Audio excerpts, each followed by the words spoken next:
Hello കൂട്ടുകാരെ, കേരള സിലബസിൽ 9th സ്റ്റാൻഡേർഡിൽ സുകൃതഹാരങ്ങൾ എന്ന ചാപ്റ്ററിലെ ഇമ്പോർട്ടൻ്റ് ക്വസ്റ്റ്യൻസ് ആണ് ഇന്നിവിടെ പറയുന്നത്. നമ്പർ 1, സുകൃതഹാരങ്ങൾ എന്ന തലക്കെട്ടിൻ്റെ ഔചിത്യം. പുണ്യപുഷ്പങ്ങൾ എന്ന് അർത്ഥം. ജലാശയങ്ങളെ പുണ്യതീർത്ഥങ്ങൾ എന്ന് വിളിക്കാറുണ്ട്. ജലം പുണ്യവുമായി ബന്ധപ്പെട്ടതാണ്. മാതങ്കി പകർന്നു കൊടുത്ത ഓരോ തുള്ളിയും സംതൃപ്തിയുടെ ഹാരങ്ങളായി മാറി. ജാതി ചിന്തയ്ക്കെതിരെയുള്ള, വിവേചനങ്ങൾക്കെതിരെയുള്ള സത്പ്രവൃത്തിയുടെ ഹാരമായി മാറുകയാണ് സുകൃതഹാരങ്ങൾ. സ്ത്രീ എന്ന നിലയിലും ദളിത് വർഗ പ്രതിനിധി എന്ന നിലയിലും മാതങ്കിക്ക് സന്തോഷവും ചാരിതാർത്ഥ്യവും ഭൗതികോന്നതിയും ഉണ്ടായി. തൊട്ടുകൂടായ്മയ്ക്കെതിരെ ദാഹജലത്തിലൂടെ നടത്തിയ ഫലപ്രദമായ പ്രയത്നമാണ്.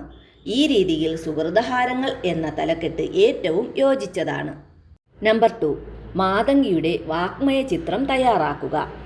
മനോഹരമായ സാരി, കറുത്തിരുണ്ട തലമുടി മൂടി മുഖവും മറഞ്ഞു കിടക്കുന്നു. ചുണ്ടിൽ ചെറുചിരിയോടെ നിൽക്കുന്ന മാതങ്കിയുടെ രൂപം ചിത്രത്തിലെന്ന പോലെ വരച്ചിടുകയാണ് കുമാരനാശാൻ.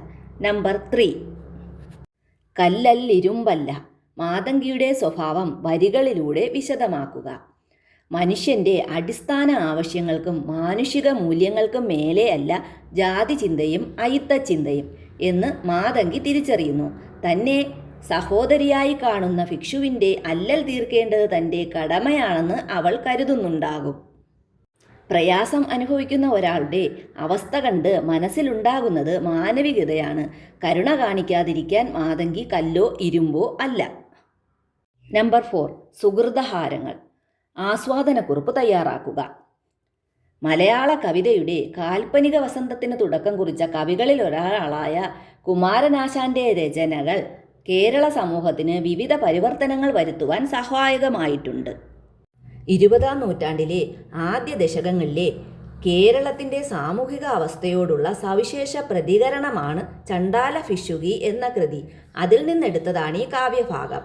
എല്ലാത്തരം വേർതിരിവുകൾക്കും മുകളിലായി പ്രവർത്തിക്കേണ്ട സാമൂഹിക നീതി എന്ന ആശയമാണ് സുകൃതഹാരങ്ങൾ എന്ന പാഠഭാഗം വിഭാവനം ചെയ്യുന്നത്.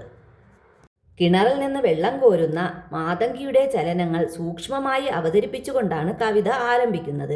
ചുട്ടുപൊള്ളുന്ന വേനൽക്കാലത്ത് ആനന്ദ ഭിക്ഷു ദാഹിച്ചു തളർന്ന് ചുറ്റും നോക്കിയപ്പോൾ ജലം തേടി പോകുന്ന പാളയും മാതങ്കിയെയും കാണുന്നു. അല്ലയോ സഹോദരി എന്ന് അഭിസംബോധന ചെയ്തുകൊണ്ട് ദാഹജലത്തിനായി അഭ്യർത്ഥിക്കുന്നു. ചാമർ ജാതിയിൽപ്പെട്ട എന്നോട് ദാഹജലം ചോദിക്കുന്നത് കേട്ടവൾ തെല്ലൊന്ന് അമ്പരന്നു പോയി. ദാഹം കൊണ്ട് അങ്ങ് ജാതിയും മറന്നോ എന്നാണ് മാതങ്കി ചോദിക്കുന്നത്. ഭീതി വേണ്ട, അല്പം ജലം നൽകിയാലും തൊണ്ട വരണ്ടിരിക്കുന്നു എന്ന് പറഞ്ഞുകൊണ്ട് കൈക്കുമ്പിൾ നീട്ടുകയാണ് ആനന്ദ ഭിക്ഷു.